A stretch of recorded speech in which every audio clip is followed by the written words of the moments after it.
Welcome to all.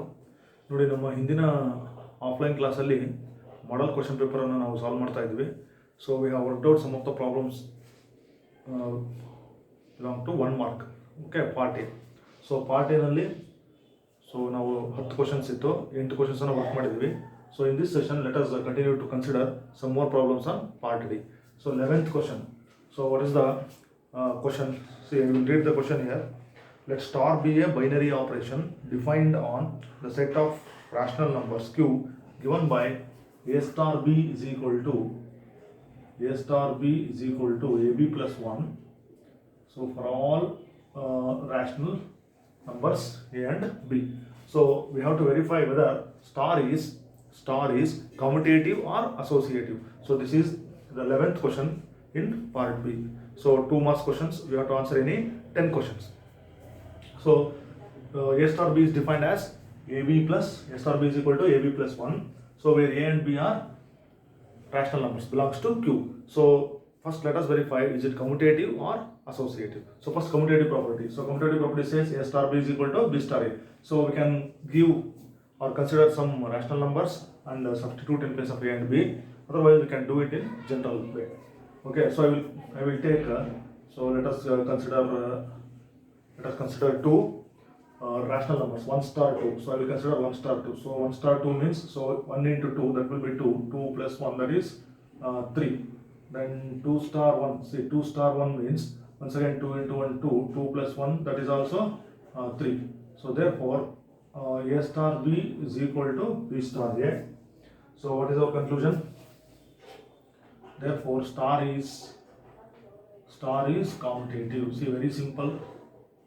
So star is commutative. So we have considered one example here. I have taken 1 and 2. So now we examples ಅನ್ನು ತಗೊಂಡು a star b is equal to b star a ಅಂತ prove ಮಾಡಿದ್ವಿ. So generally we can write it ab plus 1 is equal to ba plus 1. a star b ಅಂದ್ರೆ ನೋಡಿ ab plus 1 ಆಗುತ್ತೆ, b star a ಅಂದ್ರೆ ba plus 1 ಆಗುತ್ತೆ. So ನಾವು examples ಅನ್ನು ತಗೋಬಹುದು, ಇಲ್ಲ ಡೈರೆಕ್ಟ್ಲಿ ನಾವು a star b is equal to b star a definition ಅನ್ನು ಬರೀಬಹುದು. So it is commutative. No let us go for associative property. ನೋಡಿ, ಅಸೋಸಿಯೇಟಿವ್ ಪ್ರಾಪರ್ಟಿ ಅಂದ್ರೆ we need three rational numbers. Okay, so that is, ನೋಡಿ observe ಮಾಡಿ, a star b star c is equal to a star b star c. ಇದನ್ನು ನಾವು prove ಮಾಡಬೇಕು. Both LHS and RHS ನನಗೆ ಸಮ ಬಂದರೆ ಅದು ಅಸೋಸಿಯೇಟಿವ್ ಪ್ರಾಪರ್ಟಿ ಹೋಲ್ಸ್ ಗುಡ್ ಆಗುತ್ತೆ. ಇಲ್ಲ ಅಂದರೆ so it is not associative ಅಂತ ಬರೀಬೇಕು. ನಾವು let us consider let us consider 3 rational numbers, any 3 rational numbers. So I will consider 1, 2 and 3. See, 1, 2 and 3. So I will do the right hand side later. Nodi, left hand side anna ನಾವು simplify ಮಾಡೋಣ. 1 star 2 star 3. Nodi, 1 star, see 2 star 3. So 2 star 3 means apply the definition ab plus 1. So product ಮಾಡಬೇಕು plus 1. So 2 into 3, 6 plus 1, that will be 7. Then once again apply the definition a star b. So 1 star 7 means product ab plus 1. 1 into 7, 7 plus 1. So ನಮ್ಮ left hand side ಎಷ್ಟು ಬಂತು? 8. ನೋಡಿ, ಇದೇ ಥರ right hand side ಅನ್ನು ಮಾಡೋಣ. So 1 star 2 bracket ಅಲ್ಲಿ ಹಾಕಿ star 3. ನೋಡಿ, a ಇದು b ಅಂತ ಟ್ರೀಟ್ ಮಾಡೋಣ. a star b ಏನಾಯಿತು? Product plus 1. 1 into 2, 2. Okay, 2 plus 1 ಎಷ್ಟಾಯ್ತು ನೋಡಿ? 3. 3 ಸ್ಟಾರ್ ಹೊರಗಡೆ 3 ಆಗಿದೆ. Once again apply the definition 3 star 3 product ಮಾಡಿ, ಸೊ ಗುಣಿಸಿ 3 9 ಆಯಿತು, ಪ್ಲಸ್ 1 ನೋಡಿ 10. ಸೊ ಇಲ್ಲಿ left hand side 8, right hand side 10. So that is not equal. Okay, so ಹಾಗಾದರೆ ನಮ್ಮ ಆನ್ಸರ್ ಏನು? Star is not associative.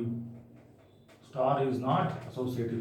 ನೋಡಿ, ಈ ಕೇಸಲ್ಲಿ ಸ್ಟಾರ್ ಈಸ್ ಕಾಂಪಿಟೇಟಿವ್ ಆಯಿತು, ಆಮೇಲೆ star is not associative. So this completes our 11th question in part B. So ನಿಮ್ಮ ಹತ್ರ ಎಲ್ಲ ಕ್ವಶನ್ ಪೇಪರ್ ಇದೆ. So read the question carefully. Unknown question. So we have verified whether star is commutative or associative, and we have found that star is commutative but not associative. Okay, note down the solution of this problem. So 11th question. So I have written the number 11th question in part B. Okay, so let us continue to consider one more problem. ನೋಡಿ, part B ನಲ್ಲಿ continue ಮಾಡೋಣ. ನಾನು ಇಲ್ಲಿ question ನಂಬರನ್ನು ಹಾಕ್ತೀನಿ. Okay, I will put the question number. So 12th, ನೋಡಿ 12th question ಏನಿದೆ? Find the value of, okay, I will right the question. Find the value of tan inverse 1. ನೋಡಿ observe ಮಾಡಿ, cos inverse of minus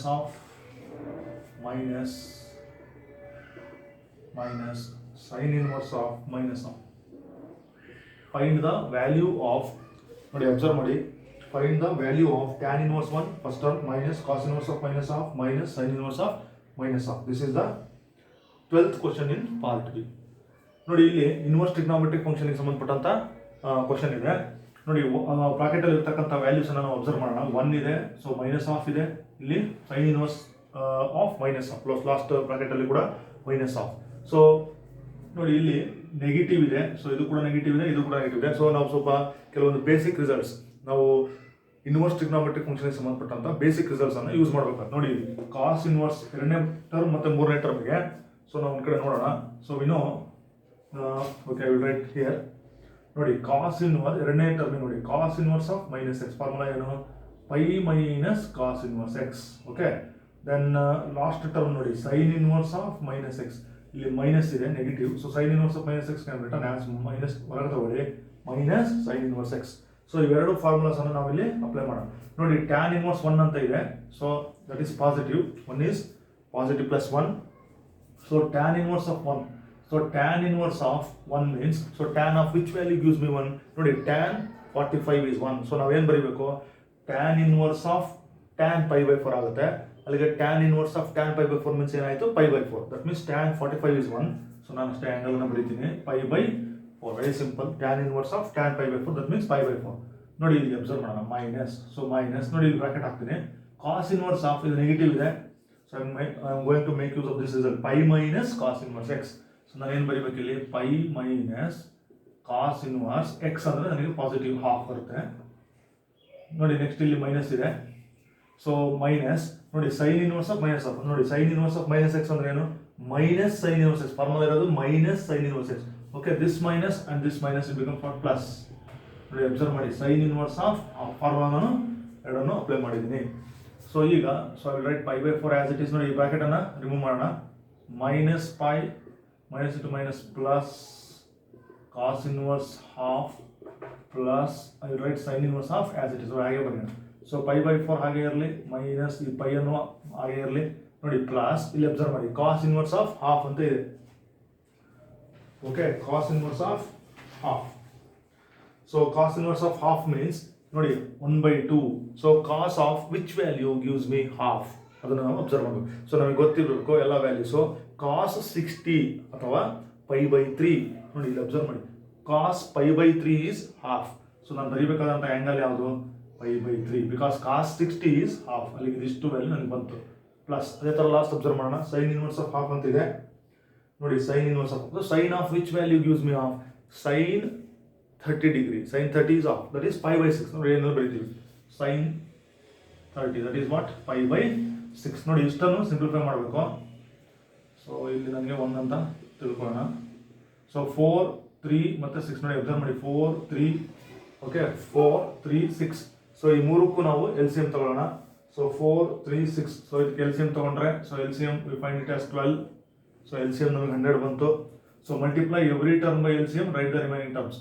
so pi by 4 into 12 ಅಂದರೆ ಎಷ್ಟಾಯಿತು, 3 pi ಆಯಿತು, minus pi into 12 ಅಂದರೆ 12 pi ಆಯಿತು, then pi by 3 into 12 ಅಂತಂದ್ರೆ ಎಷ್ಟಾಯಿತು, 4 pi ಆಯಿತು, ಪ್ಲಸ್ pi by 6 into 2 ಅಂತಂದ್ರೆ ಎಷ್ಟಾಯಿತು, pi by 6 into 12 ಅಂದರೆ ಮಲ್ಟಿಪ್ಲೈ ಮಾಡಿ, that will be what, 2 pi. ಇಷ್ಟು ನಮ್ಮ ಸಿಂಪ್ಲಿಫಿಕೇಶನ್. ನೋಡಿ ಇಲ್ಲಿ ಪಾಸಿಟಿವ್ ಟರ್ಮ್ಸ್ ನೋಟ್ ಮಾಡ್ಕೊಳ್ಳಿ. So 2 + 4 + 3 that is 9 pi. So 9 pi minus 12 pi, ಅಲ್ಲಿಗೆ 9 pi ಮೈನಸ್ 12 pi ಅಂತಂದರೆ, ಸೊ ಮೈನಸ್ 3 pi by 12 ಆಯಿತು. ಇದನ್ನು ನಾವು ಕ್ಯಾನ್ಸಲ್ ಮಾಡಿಕೊಂಡ್ರೆ minus pi by 4. So value of this ನಮಗೆ ಬರ್ತದೆ minus pi by 4. We get the value as minus pi by 4. So ಇದು 12ನೇ ಪ್ರಶ್ನೆಗೆ ಸೊಲ್ಯೂಷನ್. ನೋಡಿ ಟ್ಯಾನ್ ಇನ್ವರ್ಸ್ 1 ಅಬ್ಸರ್ವ್ ಮಾಡಿ, pi by 4, because tan pi by 4 is 1. Then cos inverse of, ನೋಡಿ cos inverse of minus of ನನ್ನ formula pi minus cos inverse, ನೋಡಿ pi minus cos inverse x. ಆಮೇಲೆ minus, ನೋಡಿ sine inverse of minus of ಇತ್ತು, sine inverse of minus formula ಏನು, minus sine inverse x, minus ಹೊರ ತಗೊಂಡಿರ್ತೀವಿ, minus into minus that becomes plus. So half means pi by 6, sine pi by 6 is half, so I written pi by 6. So 3 6 ಮತ್ತು 4 ಗೆ LCM ತಗೊಳ್ಳಿ, 12 ಆಯಿತು. So multiply every term by LCM, simplify it, I will get minus pi by 4. So this is about 12th example in part B. 12th example in part B. Note down the solution.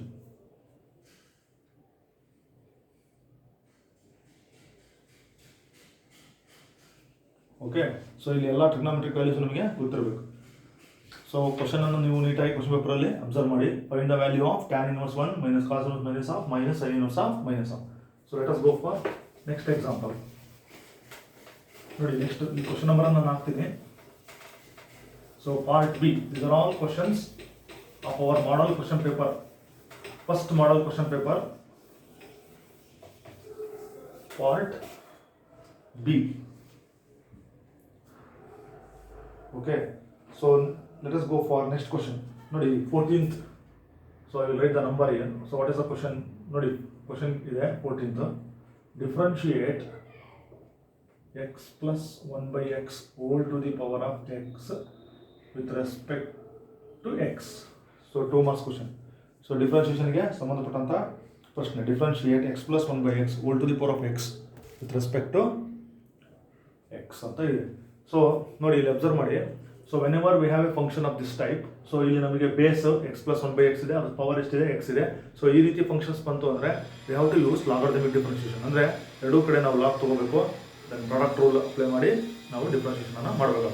So 14th question. Okay, so ನಾವು ಇದನ್ನೇನಂತ ತಗೊಳ್ತೀವಿ, let us consider that as y. So y, let us consider y as y is equal to x plus 1 by x whole to the power of x. ನೋಡಿ, ಇಲ್ಲಿ taking log on both sides. Observe ಮಾಡಿ, ಈಗ log ತಗೊಳ್ತೀನಿ. ಈಗ ನಮಗೆ ಗೊತ್ತಿದೆ log y is equal to, ನಮಗೆ ಏನಾಯ್ತು, ಈಗ ಲಾಗ್ ಬರೆಯೋಣ ಎರಡು ಕಡೆಗೆ. Okay, so log LOG. So ನಾವು ಲಾಗ್ ಅನ್ನು ಎರಡು ಕಡೆ ಅಪ್ಲೈ ಮಾಡಿದ್ವಿ. ನೋಡಿ, ಬಲಗಡೆ log of x plus 1 by x whole to the power of x ಇದೆ. ಇದು ನಾವು ಫಾರ್ಮುಲಾ ಏನು ಯೂಸ್ ಮಾಡ್ತೀವಿ, log m to the power of n ಅಂತ ಇದ್ರೆ ನಾವು ಏನು ಬರೀತೀವಿ, n log m. This n becomes the coefficient for log. ಹಾಗಾದ್ರೆ ನನಗೆ ಆ ಪ್ರಾಪರ್ಟಿ ಅಪ್ಲೈ ಮಾಡಿದ್ರೆ ನೋಡಿ, ಎಕ್ಸ್ ಏನಾಗಬೇಕು, ಕೋಎಫಿಷಿಯಂಟ್. ದಟ್ ಈಸ್ ಆ ಪ್ರಾಪರ್ಟಿ ನೋಡಿ, x into log of x plus 1 by x ಆಯಿತು. ಸೊ ಲೆಫ್ಟ್ ಹ್ಯಾಂಡ್ ಸೈಡ್ ನಮ್ಗೆ ಏನಿದೆ, we have log y. Okay, so ಇದು ನಾವು ಎರಡೂ ಕಡೆ ಲಾಗ್ ತೊಗೊಂಡ್ರೆ ನಮಗೆ ಈ ಥರ ಬರುತ್ತೆ. ಈಗ ನಾವು ಡಿಫ್ರೆನ್ಷಿಯೇಷನ್ ಅನ್ನು ಇಲ್ಲಿ ಸ್ಟಾರ್ಟ್ ಮಾಡ್ಬೋದು. ನೋಡಿ, ಇಲ್ಲ ಅಂದರೆ ಇಲ್ಲಿ ಎಕ್ಸ್ ಪ್ಲಸ್ 1 by x ಅಂತ ಬ್ರಾಕೆಟ್ ಒಳಗಡೆ ಇದೆ, ಇದನ್ನು ಕೂಡ ನಾವು ಸಿಂಪ್ಲಿಫೈ ಮಾಡಿ ಆಮೇಲೆ ಡಿಫ್ರೆನ್ಷಿಯೇಷನ್ ಮಾಡ್ಬೋದು. ಇಲ್ಲ ಡೈರೆಕ್ಟಾಗಿ ನಾವು ಇದನ್ನು ಡಿಫ್ರೆನ್ಷಿಯೇಷನ್ ಮಾಡಿದ್ರು ಬರುತ್ತೆ. Okay, I will differentiate both sides. Differentiate both sides with respect to x. ನೋಡಿ, ಎರಡು ಕಡೆ ಡಿಫ್ರೆನ್ಷಿಯೇಷನ್ ಮಾಡ್ತಾ ಇದ್ದೀನಿ with respect to independent variable x. Okay, so ಈಗ ನೋಡಿ, ಡಿಫ್ರೆನ್ಷಿಯೇಷನ್ ಆಫ್ ಲಾಗ್ y ಅಥವಾ derivative of log y. So derivative of log y ಏನು, so log x in derivative 1 by x, log y derivative ಏನು 1 by y. Okay, 1 by y into, so chain rule dy by dx. Okay, dy by dx. This is the derivative of left hand side. ಈಗ right hand side ನೋಡಿ, ನನಗೆ ಎರಡು function ಇದೆ right hand side, ಒಂದು x, ಇನ್ನೊಂದು log of ಅಂತ ಇದೆ. So ನನಗೆ ಬಲಗಡೆ I will use the product rule. So product rule of differentiation. Okay, so first function, so product rule says first function into derivative of second function plus second function into derivative of first function. So ಈ ರೀತಿ ನಾವು product ರೂಲನ್ನು ಬಲಗಡೆ use ಮಾಡ್ಬೋದು. Okay, so let us apply the product rule and differentiate the right hand side. Okay, so first function, okay, first function x into, so derivative of second function. So second function observe ಮಾಡೋಣ, log ಅಂತ ಇದೆ. So log of ಅದೇನೋ ಒಂದು function x plus 1 by x ಅಂತ ಕೊಟ್ಟಿದ್ದಾರೆ. So derivative of log function ಏನು 1 by x ಬರಬೇಕು ನನಗೆ. ಸೊ 1 by, ನೋಡಿ ಎಕ್ಸ್ ಪ್ಲೇಸಲ್ಲಿ ಇಷ್ಟು ಬ್ರಾಕೆಟ್ ಒಳಗಡೆ ಇರ್ತಕ್ಕಂಥದ್ದು x plus 1 by x. So first function ಹಂಗೆ ಬರ್ದಿದ್ದೀನಿ, ಡೆರಿವೇಟಿವ್ ಆಫ್ ಸೆಕೆಂಡ್ ಫಂಕ್ಷನ್ ಬರ್ದಿದ್ದೀನಿ 1 by x plus 1 by x. Okay, derivative of second function. So the rule says first function into derivative of second function plus second function into derivative of first function. So x into derivative of log of x plus 1 by x ಏನು 1 by x plus 1 by x, because derivative of log x is 1 by x. ನೋಡಿ, ಇಲ್ಲಿ ಭಾಳ careful ಆಗಿರ್ಬೋದು ನಾವು. ಇಲ್ಲಿ inner quantity chain rule apply ಮಾಡಬೇಕಾಗುತ್ತೆ ಇಲ್ಲಿ ಬಲಗಡೆ. So log x derivative already ಬರ್ದಿದ್ದೀನಿ 1 by x plus 1 by x into, ನೋಡಿ ಈ ಇನ್ನರ್ ಕ್ವಾಂಟಿಟಿನ ಡಿಫ್ರೆನ್ಷಿಯೇಟ್ ಮಾಡಬೇಕು, into derivative of inner quantity ಅದನ್ನು ಬರದೇ ಬರ್ತೀನಿ x plus 1 by x. Okay, because log of x plus 1 by x ಅನ್ನೋದು composite function. So first function into derivative log x ಏನು 1 by x plus 1 by x into ಇದರ differentiation plus second function log of x plus 1 by x into derivative of first function derivative of X with respect X ಏನು 1. ನೋಡಿ ಇದು ಅರ್ಥ ಮಾಡ್ಬೋದು right hand side. Okay, ಇದ್ರ differentiation ಇನ್ನೂ ನಾವು ಮಾಡಿಲ್ಲ. ಓಕೆ, ಎಕ್ಸ್ ಇಂಟು 1 ಬೈ ಹಾಗೆ ಬರೆಯೋಣ X plus 1 by x into ನೋಡಿ ಡೆರಿವೇಟಿವ್ ಆಫ್ ನೋಡಿ ಎಕ್ಸ್ ಪ್ಲಸ್ 1 ಬೈ ಎಕ್ಸ್ ಇದೆ. ಸೊ ಡೆರಿವೇಟಿವ್ ಆಫ್ ಎಕ್ಸ್ ಏನು ಬ್ರಾಕೆಟ್ ಬರೆಯೋಣ derivative of X with respect X 1 and derivative of 1 by x with respect to x is minus 1 by x square. Formula ನೋಡಿ derivative of x is 1. Okay, derivative of 1 by x is minus 1 by x square, standard formula. Plus ಈ term ಅನ್ನು ಹಾಗೆ ಬರೆಯೋಣ log of x plus 1 by x into 1. Okay, so this left hand side we have 1 by y into dy by dx. So we want this ನಮಗೆ dy by dx ಬೇಕಾಗಿದೆ. So dy by dx is equal to, so y ನ ಈ ಕಡೆ ತಗೊಳ್ಳೋಣ. Already ನೋಡಿ ಇಷ್ಟು ನಮಗೆ actually ಇದಿಷ್ಟು ಮಾಡಿರ್ತಕ್ಕಂಥದ್ದು ಬಲಗಡೆ differentiation. So y times so x into 1 x ಅದನ್ನು ಹಾಗೆ ಬರೀತೀನಿ x plus 1 by x into 1 minus 1 by x square plus log of x plus 1 by x. ನೋಡಿ ಇದು ನಮ್ಮ ಡೆರಿವೇಟಿವ್. ಸೊ ಇಲ್ಲಿ ನಮಗೆ ರೈಟ್ ಹ್ಯಾಂಡ್ ಸೈಡ್ ಇಲ್ಲ ಸ್ವಲ್ಪ ಕೇರ್ಫುಲ್ ಲಾಗ್ ಆಫ್ ಮಾಡಿದಾಗ log x derivative 1 by x into ಇದ್ರ ಡಿಫ್ರೆನ್ಸಿಯೇಷನ್ ಇಲ್ಲಿ ಬರ್ತೀವಿ ನೋಡಿ 1 minus 1 by x square. So then you solve for dy by dx. So okay, ನೋಡಿ ಇದು ಪಾರ್ಟ್ ಬಿ ನಲ್ಲಿ ಇರತಕ್ಕಂತ ಕ್ವೆಶ್ಚನ್ಸ್ ಗಳ solutions. So note down the solution of this. Remaining problem ಅನ್ನು ಇನ್ನೊಂದು ಸೆಷನ್ ಅಲ್ಲಿ ನಾವು ಕಂಟಿನ್ಯೂ ಮಾಡೋಣ.